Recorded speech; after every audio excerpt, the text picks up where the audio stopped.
ਕਾ ਖਾਲਸਾ ਵਾਹਿਗੁਰੂ ਜੀ ਕੀ ਫਤਿਹ।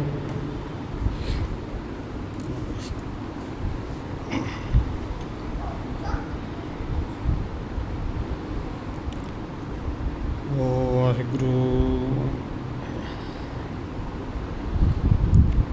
ਇੱਕ ਓੰਕਾਰ ਸਤਿਨਾਮ ਕਰਤਾ ਪੁਰਖ ਨਿਰਭਉ ਨਿਰਵੈਰ ਅਕਾਲ ਮੂਰਤ ਅਜੂਨੀ ਸੈਭੰ ਗੁਰ ਪ੍ਰਸਾਦ ਜਿਤਾ ਜੀਉ ਪਿੰਡ ਸਭ ਤੇਰਾ ਤੂੰ ਅੰਤਰਜਾਮੀ ਪੁਰਖ ਭਗਵਾਨ ਦਾਸਨ ਦਾਸ ਕਹਿ ਜਨ ਨਾਨਕ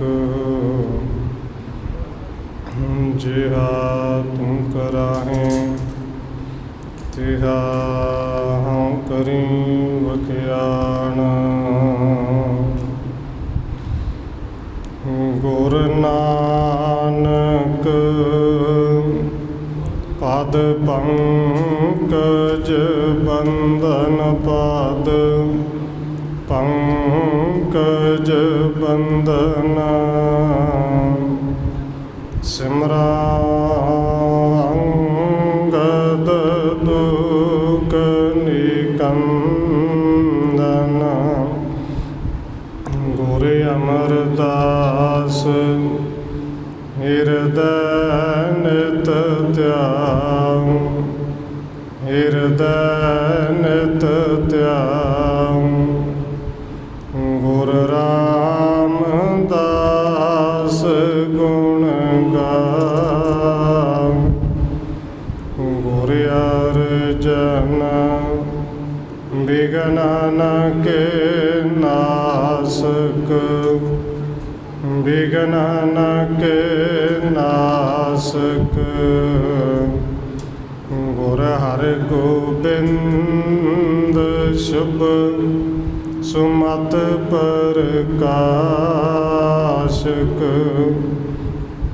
ਸ਼੍ਰੀ ਹਰਿ ਰਾਇ ਨਮੋ ਕਰ ਜੋਰੀ ਨਮੋ ਕਰ ਜੋਰੀ ਸ਼੍ਰੀ ਹਰਿ ਕ੍ਰਿਸ਼ਨ ਮਨਾਉ ਬਾਉਰੀ ਗੁਰੂ ਤੇਗ ਬਹਾਦਰ ਪਰਮ ਕਿਰਪਾਲਾ ਜੀ ਪਰਮ ਕਿਰਪਾਲਾ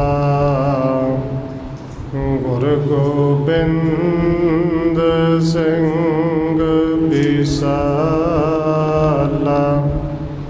ਤਰੋਂ ਤਾਰਾ ਪਾਰ ਪੁਨ ਪੁਨ ਸੀਸਾ ਜੀ ਪੁਨ ਪੁਨ ਸੀਸਾ ਬੰਦੋਂ ਬਾਰ ਬਾਰ ਜਗਦੀਸ਼ਾ ਤਰੋਂ ਤਾਰਾ ਪਾਰ ਪੁਨ ਪੁਨ ਸੀਸਾ ਜੀ ਪੁਨ ਪੁਨ ਸੀਸਾ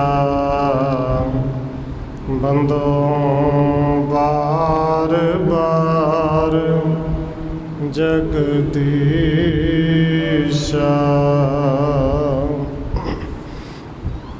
ਜਿਸ ਮੈਂ ਅੰਮ੍ਰਿਤ ਗਿਆਨ ਹੈ ਮਾਣਕ ਭਗਤ ਬੈਰਾਗ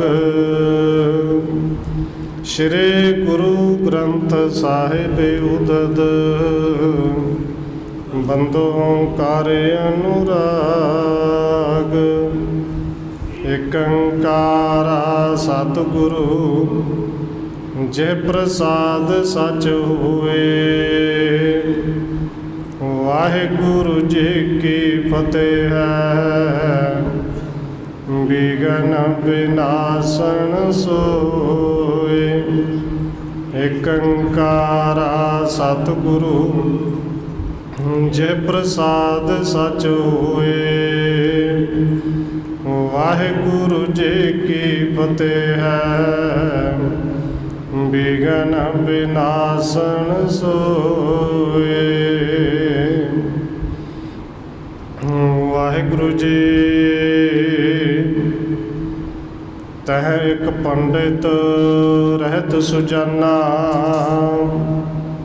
ਸਭ ਵਿਦਿਆ ਮੈਂ ਨਿਪੁੰਨ ਨਿਧਾਨਾ।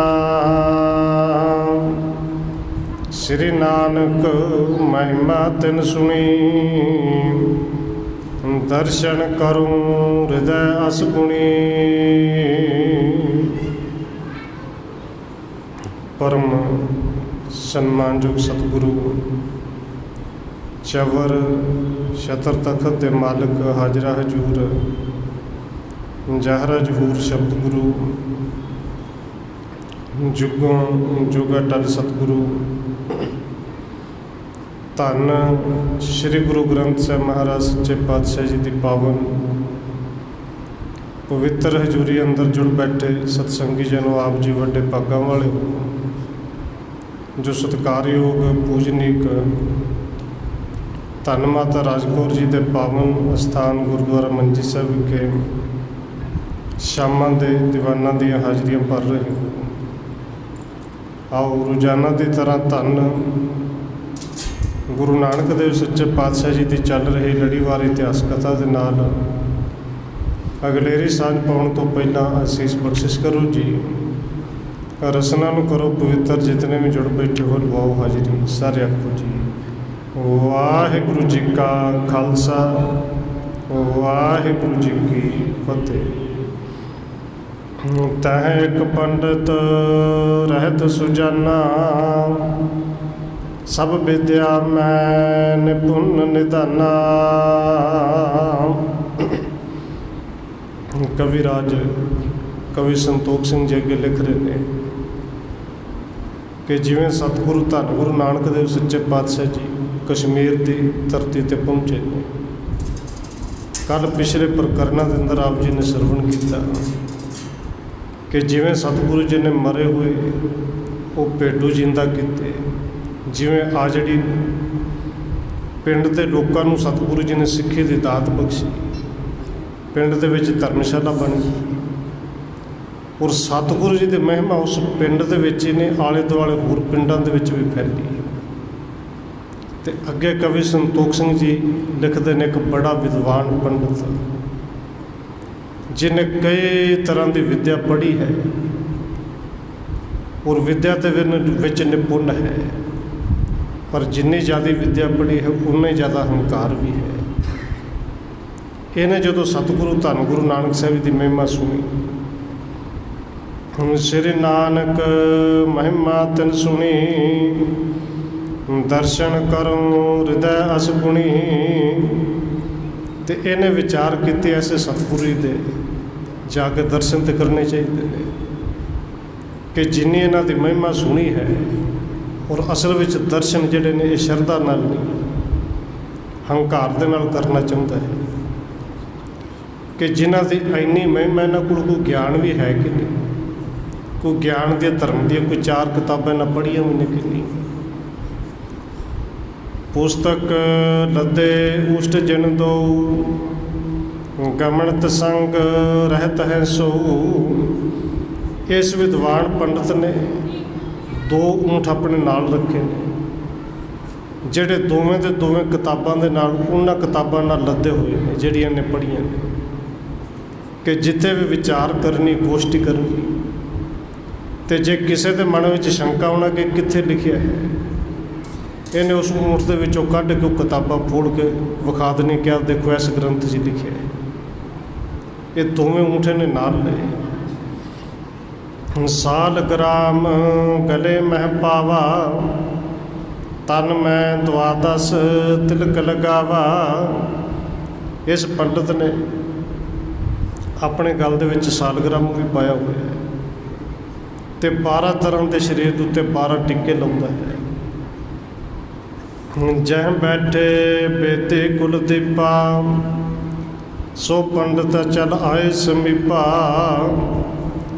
ਤੇ ਜਿਹੜੀ ਧਰਮਸ਼ਾਲਾ ਵਾਲੇ ਸਥਾਨ ਤੇ ਸਤਿਗੁਰੂ ਬੇਦੀ ਕੁਲ ਦੇ ਦੀਪਕ ਧੰਨ ਗੁਰੂ ਨਾਨਕ ਸਾਹਿਬ ਜੀ ਬਿਰਾਜਮਾਨ ਸਨ। ਇਹ ਪੰਡਤ ਉੱਥੇ ਚੱਲ ਕੇ ਆਇਆ ਹੈ।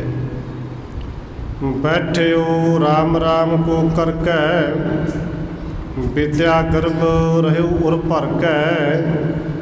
ਕਿਉਂਕਿ ਵਿਦਿਆ ਬੜੀ ਬੜੀ ਹੈ, ਵਿਦਵਾਨ ਤੇ ਹੈ, ਪਰ ਉਸ ਤੋਂ ਜ਼ਿਆਦਾ ਨਾਲ ਗਰਭ ਹੰਕਾਰ ਵੀ ਹੈ।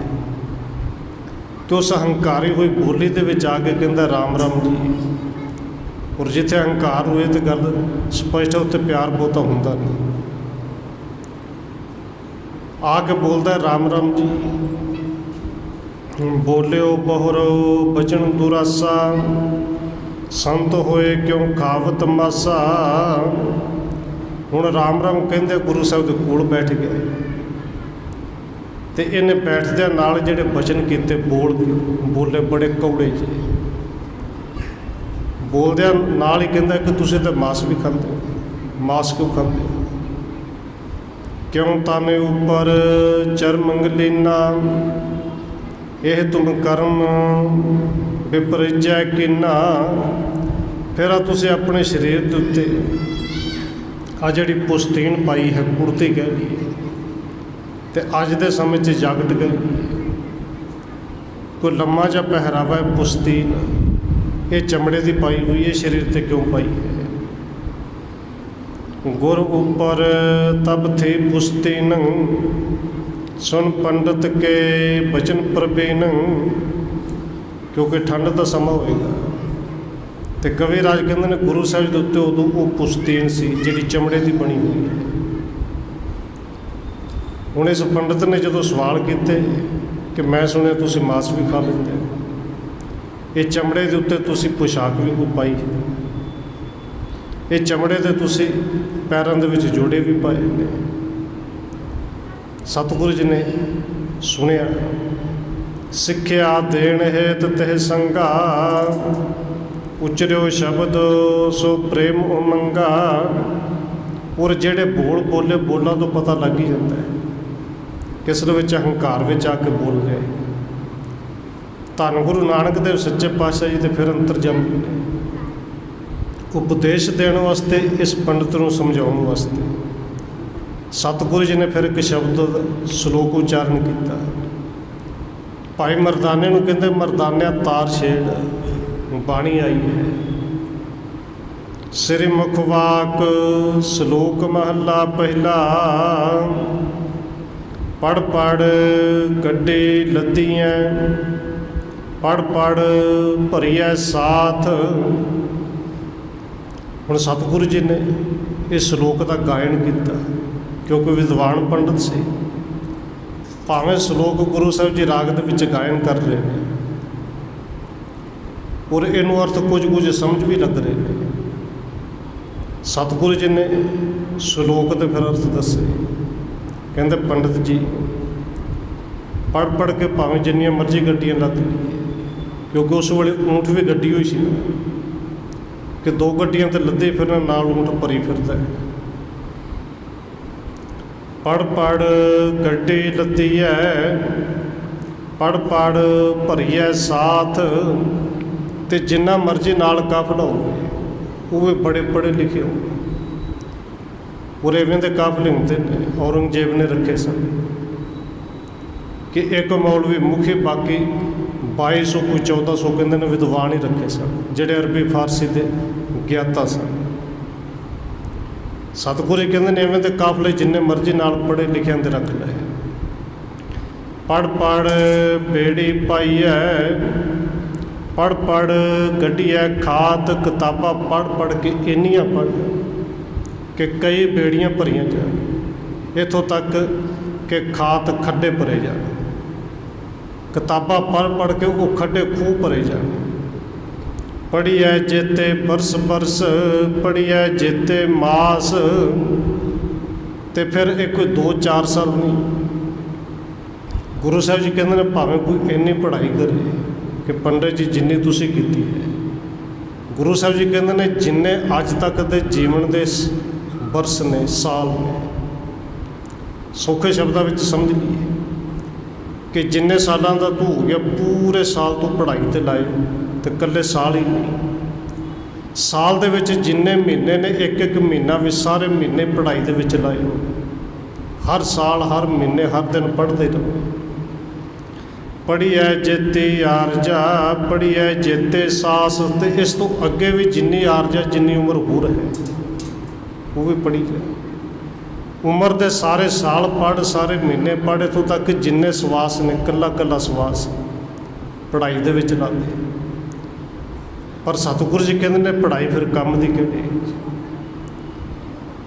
ਕਿ ਪੜ੍ਹਾਈ ਦਾ ਤੇ ਭਾਵ ਸੀ ਅੰਦਰ ਗਿਆਨ ਹੁੰਦਾ, ਗਿਆਨ ਤੋਂ ਕੁਝ ਸਮਝਦਾ, ਤੇ ਉਹ ਸਮਝ ਇਹ ਹੈ ਕਿ ਕੁਝ ਅੰਦਰ ਜਿਹੜਾ ਹੈ ਪੜ੍ਹ ਕੇ ਅੰਦਰ ਇਕੱਠਾ ਕਰਨਾ ਹੁੰਦਾ ਤੇ ਕੁਝ ਅੰਦਰੋਂ ਕੱਢਣਾ ਵੀ ਹੁੰਦਾ ਹੈ। ਪਰ ਜੇ ਪੜ੍ਹ ਕੇ ਇਕੱਠਾ ਹੀ ਕਰੇਗੇ ਤੇ ਫਿਰ ਤੂੰ ਇਵੇਂ ਦਾ ਭਾਰ ਹੀ ਬਣ ਜਾਂਦਾ ਜਿਵੇਂ ਦਾ ਊਂਠਾਂ ਦੇ ਭਾਰ ਲੱਦਿਆ। ਹੁਣ ਇਹ ਧਾਰਮਿਕ ਗ੍ਰੰਥ ਨੇ, ਊਂਠ 'ਤੇ ਲੱਦੇ ਨੇ ਦੇ ਵਾਸਤੇ ਤੇ ਭਾਰ ਹੀ ਹੈ। ਤੇ ਪੰਡਤ ਜੀ ਕਿਤਾਬਾਂ ਪੜ੍ਹ ਕੇ ਦਿਮਾਗ ਦੇ ਭਾਰ ਜਿੰਨਾ ਮਰਜ਼ੀ ਲੱਦ ਲਈਏ, ਕਿਉਂਕਿ ਇਵੇਂ ਦੀ ਪੜ੍ਹਾਈ ਅਸਲ ਵਿੱਚ ਦੇਖੋ, ਪੜ੍ਹਾਈ ਭਾਵੇਂ ਧਰਮ ਦੇ ਗ੍ਰੰਥਾਂ ਦੀ ਹੋਵੇ ਤੇ ਭਾਈ ਪੜ੍ਹਾਵੇ ਇਹ ਸਾਡੇ ਸਮਾਜ ਦੀ ਦੁਨਿਆਵੀ ਹੋਵੇ, ਕਿਉਂਕਿ ਪੜ੍ਹਾਈ ਪੜ੍ਹ ਕੇ ਇਹਦੇ ਵਿੱਚੋਂ ਗਿਆਨ ਲੈਣਾ ਸੀ, ਕੁਝ ਅੰਦਰ ਇਕੱਠਾ ਕਰਨਾ ਸੀ, ਪੜ੍ਹਾਈ ਪੜ੍ਹ ਕੇ ਕੁਝ ਅੰਦਰੋਂ ਕੱਢਣਾ ਸੀ। ਪਰ ਸਾਡਾ ਸਮਾਜ ਬਣ ਗਿਆ ਐਵੇਂ ਦਾ ਇਕੱਠਾ ਤੇ ਕਰੀ ਗਏ, ਜੋ ਕੁਛ ਅੰਦਰ ਗੰਦ ਕਬਾੜ ਸੀ ਉਹ ਵੀ ਇਕੱਠਾ ਕਰੀ ਗਏ, ਤੇ ਜੋ ਕੁਛ ਗਿਆਨ ਸੀ ਉਹ ਵੀ ਇਕੱਠਾ ਕਰ ਲਿਆ, ਕੱਢਿਆ ਕੁਝ ਵੀ। ਮਤਲਬ ਕੋ ਪੜ੍ਹਾਈ ਤਾਂ ਬੜੀ ਹੈ, ਪੜ੍ਹ ਲਿਖ ਕੇ ਡਾਕਟਰ ਬਣ ਗਏ, PhD ਕਰ ਲਈ, ਇਸ ਤੋਂ ਅੱਗੇ ਦੀ ਪੜ੍ਹਾਈ ਵੀ ਕਰ ਲਈ। ਪਰ ਪੜ੍ਹਾਈ ਦੇ ਵਿੱਚ ਗਿਆਨ ਤੇ ਇੱਕ ਸੀ, ਸਭ ਤੋਂ ਪਹਿਲੋਂ ਜਿਹੜਾ ਸਿਖਾਇਆ ਜਾਂਦਾ ਸੀ ਵੀ ਰਿਸ਼ਵਤ ਨਹੀਂ ਲੈਣੀ। ਰਿਸ਼ਵਤ ਲੈਣੀ ਕੇਵਲ ਪਾਪ ਹੀ ਨਹੀਂ, ਕਾਨੂੰਨ ਦੇ ਵਿੱਚੋਂ ਜੁਰਮ ਵੀ ਹੈ। ਹੁਣ ਪੜ੍ਹੇ ਲਿਖੇ ਨੂੰ ਸਮਝ ਤਾਂ ਹੈ, ਪੜ੍ਹਿਆ ਤਾਂ ਹੈ, ਤੇ ਜੇ ਪੜ੍ਹ ਕੇ ਫਿਰ ਵੀ ਰਿਸ਼ਵਤ ਲਵੇ, ਰਿਸ਼ਵਤ ਵਰਗੀ ਮੈਲ ਲੈ ਕੇ ਖਾਏ, ਤੇ ਫਿਰ ਇਵੇਂ ਦੇ ਪੜ੍ਹੇ ਲਿਖੇ ਨੂੰ ਤਾਂ ਗੁਰੂ ਸਾਹਿਬ ਜੀ ਮੂਰਖ ਵੀ ਕਹਿੰਦੇ ਨੇ। ਪੜ੍ਹਿਆ ਮੂਰਖ ਆਖੀਐ ਜਿਸ ਲੱਭ ਲੋਭ ਹੰਕਾਰ। ਹੁਣ ਇਹ ਹੰਕਾਰ ਦੇ ਨਾਲ ਭਰਿਆ ਹੋਇਆ ਪੰਡਤ ਆਇਆ ਹੈ ਤੇ ਕਿਤਾਬਾਂ ਵਿਖਾਉਂਦਾ, ਦੇਖੋ ਇਹਨੇ 2 ਮੁੱਠ ਭਰੇ ਪਏ ਨੇ, ਦੱਸੋ ਕਿੱਥੋਂ ਵਿਚਾਰ ਕਰਨੀ। ਤੇ ਇਵੇਂ ਦੇ ਪੜ੍ਹਿਆ ਲਿਖਿਆ ਨੂੰ ਫਿਰ ਬਾਬਾ ਕਬੀਰ ਜੀ ਵੀ ਸੁਚੇਤ ਕਰਦੇ। ਦੇਖੋ ਗੁਰਮਤਿ ਬਾਬਾ ਕਬੀਰ ਜੀ, ਧੰਨ ਗੁਰੂ ਨਾਨਕ ਸਾਹਿਬ ਜੀ ਇਸ ਦੁਨਿਆਵੀ ਪੜ੍ਹਾਈ ਦੇ ਖਿਲਾਫ ਨਹੀਂ, ਪੜ੍ਹਨਾ ਚਾਹੀਦਾ ਹੈ, ਪੜ੍ਹ ਕੇ ਗਿਆਨ ਹਾਸਲ ਕਰਨਾ ਚਾਹੀਦਾ ਹੈ, ਪਰ ਉਸ ਗਿਆਨ ਦੇ ਮੁਤਾਬਕ ਆਪਣਾ ਜੀਵਨ ਬਣਾਇਆ ਹੀ ਨਹੀਂ। ਫਿਰ ਪੜ੍ਹਾਈ ਭਾਵੇਂ ਸੰਸਾਰ ਦੀ ਹੋਵੇ ਤੇ ਭਾਵੇਂ ਧਰਮ ਦੀ ਹੋਵੇ, ਫਿਰ ਤੇ ਭਾਰ ਹੀ ਹੈ। ਫਿਰ ਤੇ ਬਾਬਾ ਕਬੀਰ ਜੀ ਕਹਿੰਦੇ ਨੇ, ਕਿਆ ਪੜ੍ਹੀ ਹੈ ਕਿਆ ਗੁਣੀ ਹੈ, ਕਿਆ ਵੇਦ ਵਿਚਾ ਪੁਰਾਨਾ ਸੁਣੀ ਹੈ। ਫਿਰ ਇਵੇਂ ਦੇ ਪੜ੍ਹੇ ਦਾ, ਇਵੇਂ ਦੇ ਵਿਚਾਰੇ ਦਾ, ਇਵੇਂ ਦੇ ਸੁਣੇ ਦਾ, ਸੁਣਾਏ ਦਾ ਲਾਭ ਕੀ ਹੈ।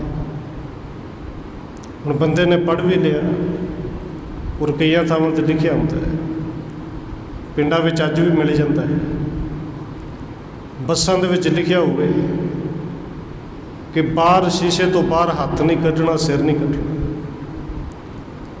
ਪੜ੍ਹਦਾ ਵੀ ਇਹ ਬੰਦਾ, ਪਰ ਫਿਰ ਕਹਿੰਦਾ ਜਦੋਂ ਤੱਕ ਬਾਹਰ ਨਾ ਕੱਢੀਏ ਬਾਹਰ, ਫਿਰ ਟੌਰ ਜੀ ਨਹੀਂ ਬਣਦੀ। ਕੰਧਾਂ ਦੇ ਉੱਤੇ ਲਿਖਿਆ ਹੁੰਦਾ ਹੈ, ਔਰ ਖ਼ਾਸ ਕਰਕੇ ਇੱਧਰ ਕਿਤੇ ਬੰਬੇ ਵਾਲੇ ਪਾਸੇ ਚਲੇ ਜਾਓ, ਕਿਤੇ ਬਨਾਰਸ ਵਿੱਚ ਤਾਂ ਖਾਸ ਹੀ ਹੈ ਕਿ ਲੋਕ ਪਾਣੀ ਜੇ ਇੰਨਾ ਖਾਂਦੇ ਨੇ, ਥਾਂ ਥਾਂ 'ਤੇ ਥੁੱਕਦੇ ਨੇ। ਫਿਰ ਉਹ ਨਹੀਂ ਵੇਖਦੇ ਕਿ ਇਹ ਕਿਸੇ ਗੁਰਦੁਆਰੇ ਦੀ ਦੀਵਾਰ ਹੈ, ਕਿਸੇ ਮੰਦਰ ਦੀ ਜਾਂ ਮਸਜਿਦ ਦੀ ਹੈ। ਉੱਥੇ ਲਿਖਿਆ ਵੀ ਹੁੰਦਾ ਵੀ ਇੱਥੇ ਯਹਾਂ ਪੇ ਥੂਕਣਾ ਮਨਾ ਹੈ। ਔਰ ਮੂਰਖ ਬੰਦਾ ਪੜ੍ਹਦਾ ਵੀ ਹੈ, ਤੇ ਪੜ੍ਹ ਕੇ ਫਿਰ ਸਗੋਂ ਜਾਣ ਬੁੱਝ ਕੇ ਜਿੱਥੇ ਮਨਾ ਲਿਖਿਆ ਨੂੰ ਉੱਥੇ ਥੁੱਕਦਾ ਹੈ। 2-4 ਜਣਿਆਂ ਨੂੰ ਥੁੱਕਿਆ, ਮਨਾ ਮਿਟ ਹੀ ਗਿਆ, ਤੇ ਫਿਰ ਨਾਲੇ ਉੱਥੇ ਥੁੱਕਦੇ ਨਾਲੇ ਹੱਸਦੇ ਨੇ, ਦੇਖੋ ਉੱਥੇ ਲਿਖਿਆ ਯਹਾਂ ਥੂਕਣਾ ਹੈ। ਹੁਣ ਸਤਿਗੁਰੂ ਜੀ ਇੱਥੇ ਸਮਝਾਉਂਦੇ ਅਸਲ ਵਿੱਚ ਇਹ ਨੇ ਵੀ ਪੜ੍ਹਾਈ ਨੇ ਤੇ ਜਿਹੜਾ ਗਿਆਨ ਦਿੱਤਾ, ਉਸ ਗਿਆਨ ਦੇ ਮੁਤਾਬਕ ਜੇ ਜੀਵਨ ਬਣਾਏ, ਗਿਆਨ ਇਕੱਠਾ ਕਰਨਾ ਸੀ। ਇਸ ਗਿਆਨ ਨੇ ਕੁਛ ਸਮਝਾਇਆ ਕਿ ਅੰਦਰ ਦੇ ਹੰਕਾਰ ਨੂੰ ਵੀ ਕੱਢਣਾ ਹੈ, ਅੰਦਰ ਦੇ ਲੋਭ ਨੂੰ ਵੀ ਛੱਡਣਾ ਹੈ। ਤੇ ਜੇ ਪੜ੍ਹ ਲਿਖ ਕੇ ਹੰਕਾਰ ਹੋਰ ਜ਼ਿਆਦਾ ਵੱਧ ਗਿਆ, ਇਹ ਤਾਂ ਬੜਾ ਕੁਝ ਇਕੱਠਾ ਕਰ ਲਿਆ। ਪਰ ਸਤਿਗੁਰੂ ਜੀ ਕਹਿੰਦੇ ਨੇ ਇੱਕ ਗੱਲ ਚੇਤੇ ਰੱਖੀ ਪੰਡਤ ਜੀ, ਨਾਨਕ ਲਿਖੈ ਇੱਕ ਗੱਲ ਹੋਰ ਹੋਮੈ ਚਖਣਾ ਝਾਕ, ਕਿ ਲੇਖੇ ਵਿੱਚ ਕੇਵਲ ਇੱਕੋ ਹੀ ਗੱਲ ਪੈਣੀ ਹੈ, ਬਾਕੀ ਦੇ ਝਾਕੇ ਮਾਰਨੇ ਕਿਤਾਬਾਂ ਜਿੰਨੀਆਂ ਮਰਜ਼ੀ ਪੜ੍ਹਦਾ ਹੈ। ਪੂਰੇ ਕਿਤਾਬਾਂ ਪੜ੍ਹ ਕੇ ਝਾਕੇ ਮਾਰਨਾ ਹੈ। ਉਹ ਫਿਰ ਬੇਨਤੀ ਕਰਦਾ, ਉਹ ਕਿਤਾਬਾਂ ਭਾਵੇਂ ਧਰਮ ਦੀਆਂ ਹੋਣ ਅਤੇ ਭਾਵੇਂ ਸੰਸਾਰਿਕ ਹੋਣ, ਕਿਉਂਕਿ ਪੜ੍ਹ ਕੇ ਜੇ ਉਹਨੂੰ ਵਿਚਾਰਿਆ ਨਹੀਂ, ਉਹਦੇ ਮੁਤਾਬਕ ਜੀਵਨ ਬਣਾਇਆ ਨਹੀਂ, ਤੇ ਫਿਰ ਝੱਕ ਮਾਰਨਾ ਹੀ ਹੈ। ਧੰਨ ਗੁਰੂ ਨਾਨਕ ਸਾਹਿਬ ਕੋਲ ਇਵੇਂ ਦੇ ਵਿਦਵਾਨ ਕਈ ਆਏ। ਹੁਣ ਜਦੋਂ ਮੁੱਲੇ ਮਲਾਣੇ ਤੇ ਹਿੰਦੂ ਆਉਂਦੇ ਨੇ, ਉਹ ਵਿਦਵਾਨ ਨੇ, ਪੜ੍ਹੇ ਲਿਖੇ ਨੇ, ਆ ਕੇ ਸਵਾਲ ਇਵੇਂ ਦਾ ਕਰਦੇ ਨੇ ਜਿਹੜਾ ਕਰਨਾ ਹੀ ਨਹੀਂ ਚਾਹੀਦਾ। ਪੜ੍ਹੇ ਲਿਖੇ ਨੂੰ ਤਾਂ ਸਮਝ ਹੋਣੀ ਚਾਹੀਦੀ ਸੀ ਕਿ ਆਪਣੀ ਜਿਹੜੀ ਤੁਸੀਂ ਕਿਤਾਬ ਕੱਚ 'ਚ ਮਾਰੀ, ਇਹਨੂੰ ਖੋਲ੍ਹ ਕੇ ਵੇਖੋ, ਦੱਸੋ ਕਿ ਇਹਦੇ ਵਿੱਚ ਕੀ ਲਿਖਿਆ, ਹਿੰਦੂ ਵੱਡਾ ਹੈ ਕਿ ਮੁਸਲਮਾਨ ਹੈ। ਔਰ ਧੰਨ ਗੁਰੂ ਨਾਨਕ ਸਾਹਿਬ ਤੋਂ ਪਾਵਨ ਬਚਨ ਆਪ ਸਭ ਨੂੰ ਚੇਤੇ ਹੀ ਨੇ। ਸਤਿਗੁਰੂ ਜੀ ਕਹਿੰਦੇ ਨੇ ਭਈ ਦੋਵੇਂ ਰੋਵੋਗੇ, ਕਰਮਾਂ ਨੂੰ ਰੋਂਦੀ ਪਏ, ਕਿਉਂਕਿ ਜੇ ਅਮਲ ਸ਼ੁਭ ਨਹੀਂ ਤਾਂ ਭਾਵੇਂ ਹਿੰਦੂ ਹੋਵੇ ਭਾਵੇਂ ਮੁਸਲਮਾਨ ਹੋਵੇ, ਤੇ ਨਾਲ ਇਹ ਵੀ ਸ਼ਬਦ ਜੋੜ ਲਈਏ ਭਾਵੇਂ ਸਿੱਖ ਹੋਵੇ। ਪੜ੍ਹਿਆ ਬੜਾ ਹੈ, ਸਮਝ ਬੜੀ ਹੈ, ਪਰ ਸਮਝ ਦੇ ਮੁਤਾਬਕ ਚੱਲੇ ਹੀ ਨਹੀਂ ਤਾਂ ਫਿਰ ਤਾਂ ਰੋਣਾ ਹੀ ਹੈ। ਸਤਿਗੁਰੂ ਤੇ ਕਹਿੰਦੇ ਨੇ ਸ਼ੁਭ ਅਮਲਾ ਬਾਝੋ ਦੋਨੋਂ ਰੋਈ। ਔਰ ਧੰਨ ਗੁਰੂ ਕਲਗੀਧਰ ਪਾਤਸ਼ਾਹ ਜੀ ਨੇ ਸਾਨੂੰ ਬਚਨ ਵੀ ਕਹੇ ਨੇ ਵੀ ਜੇ ਪੜ੍ਹਿਆ ਹੈ, ਕੁਝ ਸਮਝ ਹੈ, ਤਾਂ ਉਹਦੇ ਮੁਤਾਬਕ ਜੀਵਨ ਜਿਉਂ। ਸਿੱਖ ਹੈ ਤੇ ਫਿਰ ਜਿਹੜੀ ਮਰਿਆਦਾ ਦੱਸੀ, ਮਰਿਆਦਾ ਦੇ ਵਿੱਚ ਰਹੀ, ਕਿਉਂਕਿ ਸਤਿਗੁਰੂ ਜੀ ਕਹਿੰਦੇ ਨੇ ਰਹਿਤ ਪਿਆਰੀ ਮੁਝ ਕੋ ਸਿੱਖ ਪਿਆਰਾ ਨਾ ਹੈ। ਹੁਣ ਸਤਿਗੁਰੂ ਜੀ ਉਸ ਪੰਡਤ ਨੂੰ ਸਮਝਾ ਰਹੇ ਨੇ, ਸੁਣ ਪੰਡਤ ਬਿਨ ਸਤਿਗੁਰੂ ਮਾਰਗ ਹੱਥ ਨ ਆਏ। ਸਤਿਗੁਰੂ ਸਮਝਾਉਂਦੇ ਨੇ, ਪੰਡਤ ਜੀ ਸੁਣੋ, ਪੂਰੇ ਗੁਰੂ ਤੋਂ ਬਿਨਾਂ ਜੇ ਗੁਰੂ ਧਾਰਨ ਨਾ ਕਰੀਏ, ਪੜ੍ਹ ਜਿੰਨਾ ਮਰਜ਼ੀ ਲਈਏ, ਗਿਆਨ ਜਿੰਨਾ ਮਰਜ਼ੀ ਇਕੱਠਾ ਹੋ ਜਾਏ, ਪਰ ਸ਼ੁਭ ਮਾਰਗ ਜਿਹੜਾ ਨਿਰਮਲ ਪੰਥ ਹੈ ਨਾ, ਉਹ ਰਸਤਾ ਹੱਥ ਨਹੀਂ ਆਉਂਦਾ, ਸਮਝ ਹੀ ਨਹੀਂ ਲੱਗਦੀ। ਬਿਨ ਤਾਰੇ ਤਾਰੂ ਭਰਿਓ, ਖੁੱਲੇ ਨਾ ਕਰੇ ਉਪਾਏ। ਕਹਿੰਦੇ ਇਹ ਗਿਆਨ ਇਕੱਠਾ ਕਰਨਾ ਬਿਨਾਂ ਗੁਰੂ ਤੋਂ, ਜਿਹੜਾ ਗਿਆਨ ਇਕੱਠਾ ਕਰਨਾ ਉਹ ਇਵੇਂ ਦਾ ਹੈ ਕਿ ਬਿਨ ਤਾਰੇ ਤਾਰੂ ਭਰਿਓ, ਖੁੱਲੇ ਨਾ, ਕਿ ਤਾਲਾ ਬੰਦ ਹੋਵੇ, ਉਹਦੀ ਚਾਬੀ ਨਾ ਹੋਵੇ, ਗਵਾਚ ਜੇ। ਤੇ ਚਾਬੀ ਤੋਂ ਬਿਨਾਂ ਯਤਨ ਭਾਵੇਂ ਫਿਰ ਲੱਗ ਕਰੇ, ਤਾਲਾ ਨਹੀਂ ਖੁੱਲ੍ਹਦਾ। ਹਾਂ, ਕੋਈ ਤੋੜਦੇ ਤਾਂ ਗੱਲ ਵੱਖਰੀ ਹੈ, ਪਰ ਉਹ ਖੁੱਲ੍ਹਦਾ ਨਹੀਂ। ਔਰ ਸਤਿਗੁਰੂ ਜੀ ਨੇ ਪਾਵਨ ਬਚਨ ਕਹੇ ਨੇ, ਇਹ ਜਿਹੜਾ ਗਿਆਨ ਵਾਲਾ ਤਾਲਾ ਹੈ ਨਾ, ਇਹ ਤਾਲਾ ਸਾਡੀ ਅਕਲ ਨੂੰ ਵੱਜਿਆ ਤੇ ਇਹਦੀ ਚਾਬੀ ਮੇਰੇ ਗੁਰੂ ਦੇ ਕੋਲ ਹੈ। ਨਾਨਕ ਗੁਰਬਿਨ ਤਾਗ ਨਾ ਉਗਰੈ, ਅਵਰ ਨਾ ਕੁੰਜੀ ਹੱਥ। ਉਰੇ ਕੁੰਜੀ ਹੋਰ ਕਿਸੇ ਕੋਲ ਹੈ ਵੀ ਨਹੀਂ। ਸਤਿਗੁਰੂ ਜੀ ਕਿਰਪਾ ਕਰਦੇ ਨੇ, ਗਿਆਨ ਤੋਂ ਬਿਨਾਂ ਇਹ ਮਨ ਟਿਕਦਾ ਨਹੀਂ, ਸਮਝ ਨਹੀਂ ਆਉਂਦੀ, ਤੇ ਇਹ ਗਿਆਨ ਗੁਰੂ ਤੋਂ ਬਿਨਾਂ ਹੋਰ ਕਿਤੋਂ ਮਿਲਦਾ। ਪੰਡਤ ਨੂੰ ਸਮਝਾਉਂਦੇ ਨੇ, ਤੇ ਗੁਰੂ ਸਾਹਿਬ ਨੇ ਬਾਣੀ ਦੇ ਵਿੱਚ ਪਾਵਨ ਬਚਨ ਕਹੇ ਨੇ, ਕੁੰਭੇ ਬੱਧਾ ਜਲ ਰਹਿ, ਜਲ ਬਿਨ ਕੁੰਭ ਨਾ ਹੋਏ। ਕਿ ਜਿਵੇਂ ਰੱਬ ਨੇ, ਪਰਮੇਸ਼ਰ ਨੇ ਬਣਤਰ ਹੀ ਐਸੀ ਬਣਾਈ ਹੈ, ਪਾਣੀ ਤੋਂ ਬਿਨਾਂ ਕੁੰਭ ਨਹੀਂ ਬਣਦਾ, ਤੇ ਜੇ ਫਿਰ ਪਾਣੀ ਨੂੰ ਇਕੱਠਾ ਕਰਕੇ ਰੱਖਣਾ ਹੋਵੇ ਤਾਂ ਕੁੰਭ ਤੋਂ ਬਿਨਾਂ ਪਾਣੀ ਨਹੀਂ ਟਿਕਦਾ। ਬਿਲਕੁਲ ਇਸੇ ਤਰ੍ਹਾਂ ਗੁਰੂ ਤੋਂ ਬਿਨਾਂ ਗਿਆਨ ਨਹੀਂ ਮਿਲਦਾ, ਤੇ ਗਿਆਨ ਤੋਂ ਬਿਨਾਂ ਮਨ ਟਿਕਦਾ ਹੀ ਨਹੀਂ, ਸਮਝਦਾ ਹੀ ਨਹੀਂ। ਕੁੰਭੇ ਬੱਧਾ ਜਲ ਰਹਿ, ਜਲ ਬਿਨ ਕੁੰਭ ਨਾ ਹੋਏ। ਗਿਆਨ ਕਾ ਬੱਧਾ ਮਨ ਰਹਿ, ਗੁਰ ਬਿਨ ਗਿਆਨ ਨਾ ਹੋਏ। ਇਹ ਅਸਲ ਗਿਆਨ ਗੁਰੂ ਤੋਂ ਬਿਨਾਂ ਨਹੀਂ ਮਿਲਦਾ। ਭਈ ਇਹ ਤਾਂ ਇਸ ਤਰ੍ਹਾਂ ਹੈ ਜਿਵੇਂ ਤਾਲਾ ਵੱਜਿਆ ਹੈ ਤੇ ਚਾਬੀ ਕੋਈ ਨਹੀਂ। ਪੜ੍ਹਾਈ ਤੇਰੇ ਕੋਲ ਬੜੀ, ਪਰ ਅਕਲ ਨੂੰ ਫਿਰ ਵੀ ਤਾਲਾ ਹੀ ਹੈ। ਪੂਰਨ ਪੁੰਜ ਪੁੰਨ ਜਪ ਹੋਏ, ਮਿਲੇ ਗੁਰੂ ਉਪਦੇਸੇ ਸੋਏ। ਸਤਿਗੁਰੂ ਜੀ ਸਮਝਾਉਂਦੇ ਨੇ ਕਿ ਪੰਡਤ ਜੀ, ਕਿ ਜਦੋਂ ਕੋਈ ਬਹੁਤ ਸਾਰੇ ਪੁੰਨ ਕਰੇ, ਦਾਨ ਕਰੇ, ਤੇ ਪੁੰਨ ਦਾਨ ਵੀ ਇੱਕ ਪੂੰਜੀ ਹੈ ਨਾ, ਜਮ੍ਹਾਂ, ਇਵੇਂ ਦੀ ਰਾਸ ਪੂੰਜੀ ਜਮ੍ਹਾਂ ਹੋ ਜੇ ਤੇ ਫਿਰ ਗੁਰੂ ਮਿਲਦਾ ਹੈ, ਫਿਰ ਗੁਰੂ ਉਪਦੇਸ਼ ਦਿੰਦਾ ਹੈ ਕਿ ਇਹ ਪੁੰਨ ਦਾਨ ਕੀਤੇ ਹੋਏ ਸਖਾਰਤੇ ਤਾਂ ਨੇ, ਜੇ ਤੇਰੇ ਪੱਲੇ ਨਾਮ ਹੈ। ਇਹ ਅਸਲ ਗਿਆਨ ਗੁਰੂ ਨੇ ਦੇਣਾ ਹੈ। ਸਾਰਾ ਸਾਰ ਲਖਾਵੈ ਜਪੈ, ਗ੍ਰਹਿਣ ਤਿਆਗਣੁ ਜਾਣੈ ਤਬੈ। ਫਿਰ ਗੁਰੂ ਉਪਦੇਸ਼ ਦੇ ਕੇ ਸਮਝਾਉਂਦਾ ਕਿ ਭਾਈ ਗਿਆਨ ਜਿਹੜਾ ਇਕੱਠਾ ਕੀਤਾ ਇਹਦੇ ਵਿੱਚੋਂ ਰੱਖਣਾ ਕੀ ਤੇ ਛੱਡਣਾ ਕੀ ਹੈ। ਗ੍ਰਹਿਣ ਤਿਆਗਣੋ ਜਾਣੈ ਤਪੈ, ਕਿ ਗ੍ਰਹਿਣ ਕੀ ਕਰਨਾ ਤੇ ਛੱਡਣਾ ਕੀ। ਹੁਣ ਗਿਆਨ ਤੇ ਕੁਛ ਦੱਸਦਾ ਹੈ ਨਾ ਜੀ। ਗਿਆਨ ਆ ਗਿਆ, ਸਮਝ ਆ ਗਈ, ਤੇ ਗੁਰੂ ਨੇ ਕਹਿਣਾ ਵੀ ਗਿਆਨ ਨੂੰ ਰੱਖ ਕੋਲ, ਤੇ ਅੰਦਰ ਜਿਹੜੀ ਅਗਿਆਨਤਾ ਇਹਨੂੰ ਕੱਢ, ਅੰਦਰ ਜਿਹੜਾ ਹੰਕਾਰ ਇਹਨੂੰ ਕੱਢ, ਅੰਦਰ ਦੇ ਵਿਕਾਰਾਂ ਨੂੰ, ਚੋਰਾਂ ਨੂੰ ਬਾਹਰ ਕੱਢ। ਇਹ ਗੁਰੂ ਸਮਝਾਏਗਾ। ਮਿਟੈ ਭਰਮ ਚਿਤ ਸ਼ਾਂਤੀ ਪਾਏ, ਅਣਕ ਕਲਪਨਾ ਹਿਰਦੈ ਨਸਾਏ। ਸਤਿਗੁਰੂ ਜੀ ਕਹਿੰਦੇ ਨੇ ਜਦੋਂ ਗੁਰੂ ਮਿਲੇ ਫਿਰ ਅੰਦਰ ਦੇ ਭਰਮ ਮਿਟਦੇ ਨੇ, ਔਰ ਗੁਰੂ ਤੋਂ ਬਿਨਾਂ ਭਰਮ ਜਾਂਦੇ ਨਹੀਂ। ਅਤੇ ਜਦੋਂ ਤੱਕ ਅੰਦਰ ਭਰਮ ਰਹਿਣ ਮਨ ਸ਼ਾਂਤ ਹੁੰਦਾ ਹੀ ਨਹੀਂ। ਅਣਕ ਕਲਪਨਾ ਹਿਰਦੈ ਨਸਾਏ, ਜਿਹੜੀਆਂ ਅੰਦਰ ਕਲਪਨਾਵਾਂ ਨੇ ਇਹਨਾਂ ਨੇ ਮਨੁੱਖ ਨੂੰ ਕਲਪਾ ਕੇ ਰੱਖਿਆ ਹੋਇਆ ਹੈ। ਇਹ ਕਲਪਨਾ ਅੰਦਰੋਂ ਚਲੀਆਂ ਜਾਣਗੀਆਂ ਜਦੋਂ ਗੁਰੂ ਮਿਲੇਗਾ। ਵਹਿਰ ਬੇਕ ਪਰ ਦ੍ਰਿਸ਼ਟ ਨ ਧਾਰੈ, ਅੰਤਰਮੁਖੀ ਬ੍ਰਿਤ ਕੋ ਪਾਰੈ। ਕਹਿੰਦੇ ਜਿਹਨੂੰ ਗੁਰੂ ਇਹ ਗਿਆਨ ਦੇ ਸਮਝ ਆ ਜਾਂਦੀ ਹੈ ਭਈ ਬਹਿਰ ਬੇਕ ਪਰ ਦ੍ਰਿਸ਼ਟ ਨ ਧਾਰੈ, ਉਹ ਬਾਹਰ ਦੇ ਪਹਿਰਾਵੇ ਨੂੰ ਨਹੀਂ ਵੇਖਦਾ ਕਿ ਕੀ ਪਾਇਆ ਹੈ। ਤੇਰਾ ਤਾਂ ਧਿਆਨ ਹੀ ਸਿੱਧਾ ਆ ਕੇ ਸਾਡੀ ਕੁੜਤੀ 'ਤੇ ਪਿਆ ਹੈ ਕਿ ਚਮੜੇ ਦੀ ਹੈ। ਉਹ ਫਿਰ ਬਾਹਰ ਮੁਖੀ ਜਿੱਧਰ ਵੀ ਵੇਖਦਾ ਕੇਵਲ ਭਾਵੇਂ ਪਰਾਇਆ ਤਨ ਹੋਵੇ ਅਤੇ ਪਰਾਇਆ ਧਨ ਹੋਵੇ, ਉਹ ਮਾੜੀ ਦ੍ਰਿਸ਼ਟੀ ਨਾਲ ਨਹੀਂ ਵੇਖਦਾ, ਸਮਝ ਆਉਂਦੀ ਹੈ। ਉਹ ਅੰਦਰਮੁਖੀ ਟਿਕਦਾ ਹੈ। ਸੁਣ ਪੰਡਤ ਔਰ ਲਿਹੋ ਵਿਚਾਰੀ, ਜਬ ਲੋ ਮਨ ਹੈ ਵਿਸ਼ੈ ਵਿਕਾਰੀ।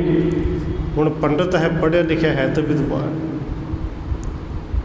ਇਹਨੇ ਸੁਣ ਕੇ ਗੱਲ ਤੇ ਬਿਲਕੁਲ ਵਿਚਾਰ ਲਈ ਸਮਝ ਲਈ ਕਿ ਜਦੋਂ ਤੱਕ ਮਨ ਦੇ ਵਿੱਚ ਵਿਸ਼ੇ ਵਿਕਾਰ ਨੇ, ਸੱਚਮੁੱਚ ਗਿਆਨ ਉਦੋਂ ਤੱਕ ਤੇ ਕੰਮ ਹੀ ਨਹੀਂ ਆਉਣਾ। ਵਹਿਰ ਬੇਕ ਤਬ ਲੋ ਸਭ ਕਾਚਾ, ਸਾਜ ਸੰਗ ਰੰਜਿਤ ਨਹਿ ਰਾਜਾ। ਕਿ ਉਦੋਂ ਤੱਕ ਬਾਹਰ ਦੇ ਸਾਰੇ ਪਹਿਰਾਵੇ ਕੇਵਲ ਕੱਚੇ ਹੀ ਨੇ, ਜਿੰਨੇ ਮਰਜ਼ੀ ਪਾਈ ਜਾਈਏ। ਔਰ ਸੱਚ ਤੋਂ ਬਿਨਾਂ ਕਹਿੰਦੇ ਨੇ ਬਿਲਕੁਲ ਅੰਦਰ ਜਿਹੜਾ ਹੋਰ ਕੱਚਾ ਹੀ ਹੈ। ਸਹਿਜ ਸੇਸ ਜਮ ਡੰਡ ਵਿਸਾਲਾ, ਸਦਾ ਫਸੇ ਤ੍ਰਿਸ਼ਨਾ ਕੇ ਜਾਲਾ। ਹੁਣ ਇਹ ਪੰਡਤ ਵਿਚਾਰ ਕਰ ਰਿਹਾ ਤੇ ਗੁਰੂ ਸਾਹਿਬ ਜੀ ਕਹਿੰਦੇ ਨੇ ਕਿ ਪੰਡਤ ਜੀ ਸੁਣੋ, ਦੇਖੋ ਉਹ ਜਿਹੜਾ ਜੰਮਾ ਦਾ ਡੰਡ ਹੈ ਨਾ, ਫਿਰ ਉਹ ਵੀ ਸਹਾਰਨਾ ਪੈਂਦਾ ਜੇ ਗੱਲ ਸਮਝ ਵਿੱਚ ਨਾ ਆਵੇ, ਜੇ ਅੰਦਰ ਦੀ ਤ੍ਰਿਸ਼ਨਾ, ਅੰਦਰ ਦੇ ਵਿਕਾਰ ਨਾ ਛੱਡੇ। ਕਾਮ ਕ੍ਰੋਧ ਮਦ ਮਾਨ ਮਲੀਨੇ, ਕਿਉਂਕਿ ਇਸ ਕਾਮ ਨੇ, ਕ੍ਰੋਧ ਨੇ, ਅੰਦਰ ਦੀਆਂ ਵਾਸ਼ਨਾਵਾਂ ਨੇ ਅੰਦਰੋਂ ਮਲੀਨ ਕੀਤਾ ਪਿਆ ਹੈ। ਨਿਜ ਸਰੂਪ ਲਖੇ ਨਾ ਮਤਹੀਨੇ, ਪਰ ਜਿਹੜੇ ਮਤ ਤੋਂ ਹੀਣੇ ਨੇ ਆਪਣੇ ਅੰਦਰ ਨਿਜ ਸਰੂਪ ਨੂੰ ਸਮਝਦੇ ਨਹੀਂ, ਜਾਣਦੇ ਕਿ ਅੰਦਰ ਕਿਹੜੇ ਪਾਸੇ, ਬਾਹਰੋਂ ਕਿਹੜੇ ਪਾਸੇ ਤੁਰੇ ਫਿਰਦੇ ਨੇ। ਪੂਰਬ ਪੁੰਨ ਪੁੰਜ ਹੈ ਜਬ ਹੀ, ਮਿਲੇ ਕਿਰਪਾ ਕਰ ਸਤਿਗੁਰੂ ਤਬ ਹੀ। ਹੁਣ ਸਤਿਗੁਰੂ ਜੀ ਉੱਥੇ ਸਮਝਾਉਂਦੇ ਨੇ ਪੰਡਤ ਜੀ, ਇਹ ਸਮਝ ਲੈ ਕਿ ਵੱਡੇ ਪੁੰਨ ਹੋਣ ਤੇ ਗੁਰੂ ਮਿਲਦਾ, ਪਰ ਗੁਰੂ ਤੋਂ ਬਿਨਾਂ ਗਤ ਨਹੀਂ। ਯੋ ਸੁਣ ਪੰਡਿਤ ਬੰਧਨ ਕੀਨੀ, ਹਿਰਦੈ ਦਵੈਤ ਮਤ ਰਹੇਗੀ ਭਿੰਨੀ। ਹੁਣ ਗੁਰੂ ਸਾਹਿਬ ਨੇ ਜਦੋਂ ਕਿਰਪਾ ਕੀਤੀ, ਇਹਨੂੰ ਸਮਝ ਤੇ ਕੁਝ ਆ ਗਈ, ਪਰ ਜਿਹੜਾ ਬੰਦਾ ਮਾਇਆਧਾਰੀ ਹੋਵੇ, ਅਸਲ ਵਿੱਚ ਹੈ ਹੀ ਮਾਇਆਧਾਰੀ। ਹੁਣ ਮਾਇਆਧਾਰੀ ਕੀ ਹੈ ਜੀ? ਇਹ ਵਿਦਿਆ ਪੜ੍ਹ ਕੇ ਗਿਆਨ ਇਕੱਠਾ ਕਰਨਾ, ਨਾਲ ਕਿਤਾਬਾਂ ਚੁੱਕੀ ਫਿਰਨਾ, ਇਹ ਗਿਆਨ ਵੀ ਤਾਂ ਮਾਇਆ ਹੀ ਬਣ ਗਈ ਨਾ। ਇਸ ਗਿਆਨ ਦੇ ਵਿੱਚ ਆ ਕੇ ਜਦੋਂ ਰੱਬ ਹੀ ਭੁੱਲ ਜੇ, ਤੇ ਜਿਹੜੀ ਚੀਜ਼ ਦੇ ਮੋਹ ਵਿੱਚ ਪੈ ਕੇ ਰੱਬ ਭੁੱਲ ਜੇ, ਬਸ ਉਹ ਹੀ ਮਾਇਆ ਹੈ। ਅਤੇ ਮਾਇਆਧਾਰੀ ਬੰਦਾ ਗੱਲ ਸੁਣ ਕੇ ਵੀ ਉਹ ਅਣਸੁਣੀ ਕਰ ਦਿੰਦਾ ਹੈ, ਅਸਲ ਵਿੱਚ ਉਹਨੂੰ ਸਮਝ ਪੈਂਦੀ, ਜਿਹਨੂੰ ਗੁਰੂ ਸਾਹਿਬ ਜੀ ਨੇ ਪਾਵਨ ਬਚਨ ਬਾਣੀ ਵਿੱਚ ਵੀ ਕਹੇ ਨੇ, ਮਾਇਆਧਾਰੀ ਅਤ ਅੰਨਾ ਬੋੜਾ। ਔਰ ਉਹ ਸੁਣਨਾ ਚਾਹੁੰਦਾ ਹੀ ਨਹੀਂ, ਸ਼ਬਦ ਨਾ ਸੁਣੀ ਬਹੁ ਰੋੜ ਕੁਚੋਲਾ। ਮਾਇਆਧਾਰੀ ਬਸ ਕੇਵਲ ਸੁਣਾਉਣਾ ਹੀ ਚਾਹੁੰਦਾ ਹੈ, ਸੁਣਨੀ ਤਾਂ ਕਿਸੇ ਦੀ ਗੱਲ ਚਾਹੁੰਦਾ ਹੀ। ਹੁਣ ਗੁਰੂ ਸਾਹਿਬ ਜੀ ਕਹਿੰਦੇ ਨੇ ਵੀ ਗੁਰੂ ਧਾਰਨ ਕਰ, ਗੱਲ ਸਮਝ ਵਿੱਚ ਵੀ ਆ ਗਈ, ਪਰ ਸੁਣ ਕੇ ਅਣਸੁਣੀ ਜੀ ਜਿਵੇਂ ਕਰ ਦਿੱਤੀ, ਅੰਦਰ ਦੇ ਦਵੈਤ ਫਿਰ ਨਹੀਂ ਗਈ। ਕਿ ਜਿਹੜੇ ਸਤਿਗੁਰੂ ਜੀ ਇੰਨਾ ਗਿਆਨ ਮੈਨੂੰ ਦੇ ਗਏ, ਇੱਕ ਵਿਦਵਾਨ ਨੂੰ, ਪੜ੍ਹੇ ਲਿਖੇ, ਫਿਰ ਕਿਉਂ ਨਾ ਇਹਨਾਂ ਦੇ ਚਰਨਾਂ ਵਿੱਚ ਪੈ ਜਾ, ਗੁਰੂ ਇਹਨਾਂ ਨੂੰ ਧਾਰਨ ਕਰ। ਅੰਦਰ ਦਵੈਤ ਹੈ ਕਿ ਕੋਈ ਪੰਡਿਤ ਮਿਲੇ, ਬ੍ਰਾਹਮਣ ਹੀ ਮਿਲੇ, ਉਹਨੂੰ ਗੁਰੂ ਧਾਰਨ ਕਰਾ। ਕਹਿਓ ਅੰਤਰ ਜਾਮੀ ਜਾਣੀ ਉਰ ਕੇ, ਅਸ ਕੋ ਤਾਪ ਸਹਿ ਸਤਿਗੁਰ ਕੇ। ਹੁਣ ਅੰਤਰਜਾਮੀ ਸਤਿਗੁਰੂ ਜੀ ਜਾਣਦੇ ਨੇ ਕਿ ਅੰਦਰ ਦੀ ਦਵੈਸ਼ ਹਜੇ ਗਈ ਨਹੀਂ। ਔਰ ਗੁਰੂ ਦੇ ਤਾਬਿਆਂ ਬੈਠ ਕੇ ਇਵੇਂ ਦਾ ਕਿਹੜਾ ਗੁਰੂ ਦੀ ਤਾਕਤ ਨੂੰ, ਗੁਰੂ ਦੇ ਸ਼ਬਦਾਂ ਨੂੰ ਬੋਲਣ ਨੂੰ ਜਿਹੜਾ ਕੋਈ ਬਰਦਾਸ਼ਤ ਕਰ ਜੇ। ਕਹਿਓ ਬਚਨ ਪੰਡਤ ਕਿਤ ਜਾਵੋ, ਆਪਣੋ ਗੁਰੂ ਕਰੋ ਜਿਤ ਭਾਵੋ। ਸਤਿਗੁਰੂ ਜੀ ਕਹਿੰਦੇ ਪੰਡਤ ਜੀ ਜਾਓ, ਕਿਧਰੇ ਜਾਓ, ਜਾ ਕੇ ਕੋਈ ਗੁਰੂ ਧਾਰਨ ਕਰੋ, ਜਿੱਥੋਂ ਮਿਲੇ ਕਿਤੋਂ ਲੱਭੋ, ਗੁਰੂ ਨੂੰ ਧਾਰਨ ਕਰੋ। ਸੁਣੋ ਸੰਤ ਅਬ ਇਠਾਂ ਜਾਏ, ਗੁਰੂ ਕਰੋ ਤੁਮ ਦੇਹੋ ਬਤਾਏ। ਹੁਣ ਇਹ ਸੁਣ ਕੇ ਪੰਡਤ ਦੀ ਮੱਤ ਫਿਰ ਵੀ ਮਾਰੀ ਰਹੀ। ਕਹਿੰਦੇ ਸਤਿਗੁਰੂ ਜੀ ਜਾਵਾਂ ਕਿਹੜੇ ਪਾਸੇ ਹੈ ਪ੍ਰਭੂ ਜੀ, ਸੰਤ ਜੀ ਹੁਣ ਤੁਸੀਂ ਇਹ ਦੱਸ ਦਿਓ ਕਿ ਕਿਹਨੂੰ ਗੁਰੂ ਬਣਾਵਾਂ ਤੇ ਕਿਹੜੇ ਪਾਸੇ ਜਾਵਾਂ। ਸੁਣ ਪੁਣ ਬੋਲੇ ਕਿਰਪਾ ਨਿਧਾਨਾ, ਇਤ ਦਿਸ ਜਾਹੋ ਬੜੀ ਉਦਿਆਨਾ। ਸਤਿਗੁਰੂ ਜੀ ਸੁਣ ਕੇ ਮੁਸਕਰਾਏ ਤੇ ਮੁਸਕਰਾਉਂਦੇ ਹੋਏ ਕਹਿੰਦੇ ਪੰਡਿਤ ਜੀ ਇਸ ਪਾਸੇ ਨੂੰ ਚਲੇ ਜਾਓ, ਬੜਾ ਸੰਘਣਾ ਇੱਧਰ ਜੰਗਲ ਹੈ ਨਾ, ਜੰਗਲ ਵਾਲੇ ਪਾਸੇ ਜਾਓ। ਬੈਠੇ ਸੰਤ ਚਾਰ ਤਹਿ ਥਾਈ, ਤਿਨ ਪੁੱਛੋ ਸੋ ਦੇਹ ਬਤਾਈ। ਕਹਿੰਦੇ ਜੰਗਲ 'ਚ ਜਾ ਕੇ ਸਾਹਮਣੇ ਚਾਰ ਸੰਤ ਬੈਠੇ ਨੂੰ ਮਿਲਣਗੇ, ਉਹਨਾਂ ਨੂੰ ਪੁੱਛ ਕੇ ਗੁਰੂ ਕਿਹਨੂੰ ਧਾਰਨ ਕਰਾਂ। ਤਾਂ ਪੰਡਿਤ ਗਵਣਿਓ ਤਿਸ ਪਾਸਾ, ਦੇਖੇ ਜਾਏ ਸੰਤ ਸੁਖ ਰਾਸਾ। ਕਹਿੰਦੇ ਪੰਡਿਤ ਉਸੇ ਪਾਸੇ ਚਲਾ ਗਿਆ ਜਿਹੜੇ ਪਾਸੇ ਸੁੱਖਾਂ ਦੇ ਦਾਤੇ ਨੇ ਭੇਜਿਆ ਹੈ। ਜਾ ਕੇ ਉਹਨੇ ਦੇਖਿਆ ਕਿ ਚਾਰ ਸੰਤ ਬੈਠੇ ਨੇ। ਕਹੀ ਹਕੀਕਤ ਬੰਧਨ ਕਰਕੇ, ਦੁਬਦਾ ਰਹਿਓ ਹਿਰਦੇ ਮਹਿ ਭਰਕੈ। ਉਹਨਾਂ ਚਾਰਾਂ ਨੂੰ ਜਾ ਕੇ ਨਮਸਕਾਰ ਕੀਤੀ, ਆਪਣੀ ਕਹਾਣੀ ਵੀ ਦੱਸੀ, ਪਰ ਅੰਦਰ ਦੀ ਦੁਬਦਾ ਫਿਰ ਵੀ ਹੈ, ਦੁਬਦਾ ਬਾਰੇ ਵੀ ਦੱਸਦਾ ਹੈ। ਬੋਲੇ ਸੰਤ ਜਾਣਤੇ ਹਿਤਾ, ਤਬ ਗੁਰੂ ਆਗੇ ਬੀਚ ਨਿਕੇਤਾ। ਸੁਣ ਕੇ ਉਹਨਾਂ ਚਾਰਾਂ ਨੇ ਕਿਹਾ ਵੀ ਤੇਰਾ ਗੁਰੂ ਅੱਗੇ ਇੱਕ ਘਰ ਬਣਿਆ ਹੈ, ਉਧਰ ਨੂੰ ਜਾ, ਸਾਹਮਣੇ ਸੱਜੇ ਪਾਸੇ ਜਾਏਂਗੇ ਉੱਥੇ ਗੁਰੂ, ਉੱਥੇ ਤੈਨੂੰ ਮਿਲੇਗਾ, ਉਸੇ ਘਰ ਵਿੱਚ ਰਹਿ ਜਾਏ। ਨਿਸ ਦਿਨ ਜਾ ਮੈਂ ਰਹਿ ਹਿਤ ਤਾਰੇ, ਕਰੋ ਗੁਰੂ ਤੇ ਜਾਏ ਅਗਾਰੇ। ਤੇ ਨਾਲ ਹੀ ਉਹ ਸੰਤ ਕਹਿੰਦੇ ਨੇ ਕਿ ਪੰਡਤ ਜੀ ਜਿਨ ਰਾਤ ਅਸਲ ਵਿੱਚ ਜਿੰਦੇ ਵਿੱਚ ਤੂੰ ਆਪਣੇ ਚਿੱਤ ਨੂੰ ਜੋੜ ਕੇ ਰੱਖਣਾ ਨਾ, ਗੁਰੂ ਤੇ ਤੂੰ ਧਾਰਨ ਕੀਤੇ ਹੋਏ, ਉਹੀ ਗੁਰੂ ਤੈਨੂੰ ਮਿਲੇਗਾ, ਜਾਂ ਉਹਨੂੰ ਆਪਣਾ ਗੁਰੂ ਬਣਾਉਣਾ ਹੈ। ਸੁਣ ਪੰਡਤ ਆਗੇ ਜਬ ਗਇਓ, ਇੱਕ ਮੰਦਰ ਤਬ ਦੇਖਤ ਭਇਓ। ਇਹ ਸੁਣ ਕੇ ਅੱਗੇ ਨੂੰ ਗਿਆ ਪੰਡਤ, ਸਾਹਮਣੇ ਦੇਖਿਆ ਘਰ ਤੇ ਨਹੀਂ ਇੱਕ ਮੰਦਰ ਬਣਿਆ ਹੈ। ਤੇ ਮੈਂ ਦੇਖੀ ਸੁੰਦਰ ਨਾਰੀ, ਭੂਖਣ ਕੇਰ ਸ਼ਿੰਗਾਰ ਸ਼ਿੰਗਾਰੀ। ਉਸ ਮੰਦਰ ਦੇ ਵਿੱਚ ਗਿਆ ਤੇ ਦੇਖਦਾ ਇੱਕ ਬੜੇ ਸੋਹਣੇ ਸਰੂਪ ਵਾਲੀ ਇਸਤਰੀ ਹੈ, ਜਿਹਨੇ ਹਰ ਤਰ੍ਹਾਂ ਦਾ ਹਾਰ ਸ਼ਿੰਗਾਰ ਵੀ ਕੀਤਾ, ਸੋਹਣੇ ਗਹਿਣੇ ਵੀ ਪਾਏ ਨੇ। ਬਸਤਰ ਕੁਸੰਬੀ ਪਹਿਰੇ ਸਾਰੇ, ਖਿਲਤ ਕੇਲੀ ਆਨੰਦ ਮਝਾਰੇ। ਇਸ ਇਸਤਰੀ ਨੇ ਕੇਸਰੀ ਰੰਗ ਦੇ ਕੱਪੜੇ ਪਾਏ ਨੇ, ਪਰ ਇਹਦਾ ਜਿਹੜਾ ਤੇਜ ਪ੍ਰਤਾਪ ਬੜਾ ਹੈ ਇਕੱਲੀ ਬੜੇ ਆਨੰਦ ਦੇ ਵਿੱਚ, ਵੇਖਣ ਨੂੰ ਲੱਗਦੀ ਕਿ ਬੜੇ ਆਨੰਦ ਵਿੱਚ ਹੈ। ਪੰਡਤ ਹਿਰਦੈ ਅਸ ਅਨੁਮਾਨੀ, ਸ਼ਕਤਵਾਨ ਇਹ ਅਸ ਪਹਿਚਾਨੀ। ਇਸ ਪੰਡਤ ਨੇ ਦੇਖਿਆ ਕਿ ਕੋਈ ਸ਼ਕਤੀਵਾਨ ਲੱਗਦੀ ਹੈ, ਇਹ ਤਾਂ ਕੋਈ ਦੇਵੀ ਹੀ ਲੱਗਦੀ ਹੈ, ਤੇਜ ਪ੍ਰਤਾਪ ਬੜਾ ਹੈ। ਇੱਕ ਗੱਲ ਤੇ ਸਮਝਿਆ ਹੈ ਕੋਈ ਤਾਕਤਵਰ ਹੀ। ਸਿਰ ਨਵਾਏ ਜਬ ਬੰਧਨ ਕੀਨੀ, ਤੇ ਪਨਹੀ ਇਹ ਕੇ ਸਿਰ ਦੀਨੀ। ਇਹਨੇ ਉਸ ਬੀਬੀ ਨੂੰ ਸਿਰ ਝੁਕਾ ਕੇ ਨਮਸਕਾਰ ਕੀਤੀ ਪੰਡਤ ਨੇ, ਤੇ ਉਸ ਬੀਬੀ ਨੇ, ਇਸਤਰੀ ਨੇ ਕੀ ਕੀਤਾ, ਪੈਰ ਦੇ ਵਿੱਚੋਂ ਲਾਇਆ ਜੁੱਤੀ ਲਾਈ, ਸਿਰ ਦੇ ਵਿੱਚ ਮਾਰੀ, ਛਿੱਤਰ ਮਾਰਿਆ ਸਿਰ ਦੇ ਵਿੱਚ। ਕਰਕੇ ਪਾਣ ਆਏ ਹੈ ਜਾਵਤ, ਇਸ ਤੁਰੇ ਨਿਕਟੇ ਤਾਵਤ। ਕਹਿੰਦੇ ਜਦੋਂ ਇਸ ਤਰ੍ਹਾਂ ਸਿਰ ਦੇ ਵਿੱਚ ਵੱਜੀ ਜੁੱਤੀ, ਇਹ ਸ਼ਰਮਸ਼ਾਰ ਹੋ ਗਿਆ, ਚੁੱਪ ਰਿਹਾ ਪਰ ਬੋਲਿਆ ਕੁਝ ਨਹੀਂ, ਪਿੱਛੇ ਨੂੰ ਹਟ ਗਿਆ। ਸੰਤਨ ਕੇ ਸਮੀਪ ਜਬ ਆਇਓ, ਹਸੇ ਬਲੋਕਤ ਬਚਨ ਅਲਾਇਓ। ਹੁਣ ਉਹਨਾਂ ਸੰਤਾਂ ਦੇ ਕੋਲ ਜਦੋਂ ਵਾਪਸ ਆਏ, ਵੇਖ ਕੇ ਹੱਸ ਪਏ, ਪਤਾ ਸੀ ਜੋ ਕੁਛ ਹੋਇਆ, ਪਰ ਫਿਰ ਵੀ ਉਹਨਾਂ ਨੇ ਪੁੱਛਿਆ ਕਿਉਂ ਤੂਰਨ ਤੂੰ ਮੁਰਕੇ ਆਵਾ, ਕਿਉਂ ਗੁਰੂ ਕਹਿ ਤੋਹੇ ਨਾ ਪਾਵਾ। ਕਹਿੰਦੇ ਪੰਡਤ ਜੀ ਬੜੀ ਛੇਤੀ ਮੁੜ ਕੇ ਆਇਆ ਹੈ, ਗੁਰੂ ਤੈਨੂੰ ਮਿਲਿਆ ਕਿ ਨਹੀਂ ਮਿਲਿਆ, ਉਹਨੂੰ ਆਪਣਾ ਗੁਰੂ ਧਾਰਨ ਕੀਤਾ ਕਿ ਨਹੀਂ ਕੀਤਾ, ਜਿੱਥੇ ਗਿਆ ਸੀ ਗੁਰੂ ਤੇਰਾ ਉਹੀ ਹੈ। ਪੰਡਿਤ ਲੱਜਤ ਬੋਲਿਓ ਬਾਨੀ, ਤੇ ਘਰ ਮੈਂ ਹੈ ਇੱਕ ਨਾਰ ਮਹਾਨੀ। ਕਹਿੰਦੇ ਇਹ ਸੁਣ ਕੇ ਸ਼ਰਮਿੰਦਾ ਹੋਇਆ ਪੰਡਿਤ, ਥੱਲੇ ਨੂੰ ਨੀਵੀਂ ਪਾ ਕੇ ਕਹਿੰਦਾ ਕਿ ਗੁਰੂ ਤੇ ਨਹੀਂ ਮਿਲਿਆ, ਪਰ ਜਿੱਥੇ ਤੁਸੀਂ ਭੇਜਿਆ ਸੋ ਤੇ ਕੀ ਇਸਤਰੀ ਰਹਿੰਦੀ ਹੈ। ਕਰੂਰ ਸੁਭਾਵ ਹੈ ਜਿਸ ਕੇਰਾ, ਬੇਮੁਹਤਾਜ ਮਾਨ ਕਨੇਰਾ। ਉਹ ਹੈ ਤੇ ਬੜੀ ਸੋਹਣੀ, ਸ਼ਿੰਗਾਰ ਬੜਾ ਸੋਹਣਾ ਕੀਤਾ ਹੈ, ਪਰ ਸੁਭਾਅ ਦਾ ਬੜਾ ਹੀ ਕੌੜਾ ਹੈ ਬੜੀ ਬੇਪਰਵਾਹ, ਪਰ ਲੱਗਦਾ ਕਿ ਹੰਕਾਰ ਵੀ ਉਹਦੇ 'ਚ ਬੜਾ ਹੈ। ਸੁਨ ਸੰਤਨ ਪੁਣ ਬੈਣ ਅਲਾਇਓ, ਸੋ ਗੁਰ ਤਵ ਜਿਹ ਮਨ ਲਾਇਓ। ਹੁਣ ਇਹ ਕਹਿੰਦੇ ਤੇਰਾ ਗੁਰੂ ਉਹੀ ਹੈ, ਤੇਰਾ ਚਿੱਤ ਹਰ ਵੇਲੇ ਉਹਦੇ ਵਿੱਚ ਹੀ ਜੁੜਿਆ ਹੈ, ਉਹੀ ਤੇਰਾ ਗੁਰੂ ਹੈ, ਤੂੰ ਮਨ ਨੂੰ ਜਾ ਕੇ ਗੁਰੂ ਧਾਰਨ ਕਰ।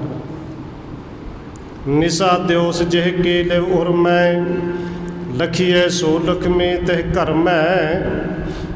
ਹੁਣ ਉਹ ਪੰਡਤ ਕਹਿੰਦਾ ਕਿ ਮੇਰਾ ਗੁਰੂ ਇਹ ਕਿਵੇਂ ਹੋ ਗਿਆ, ਮੇਰਾ ਧਿਆਨ ਤੇ ਇੱਧਰ ਕਦੇ ਗਿਆ ਹੀ ਨਹੀਂ, ਪਰ ਅਸਲ ਵਿੱਚ ਉਹ ਹੱਸ ਕੇ ਕਹਿੰਦੇ ਨੇ ਤੇਰਾ ਗੁਰੂ ਇਹ ਹੀ ਹੈ, ਤੇਰਾ ਧਿਆਨ ਹਰ ਵੇਲੇ ਉਹਦੇ ਵਿੱਚ ਹੀ ਹੁੰਦਾ ਹੈ।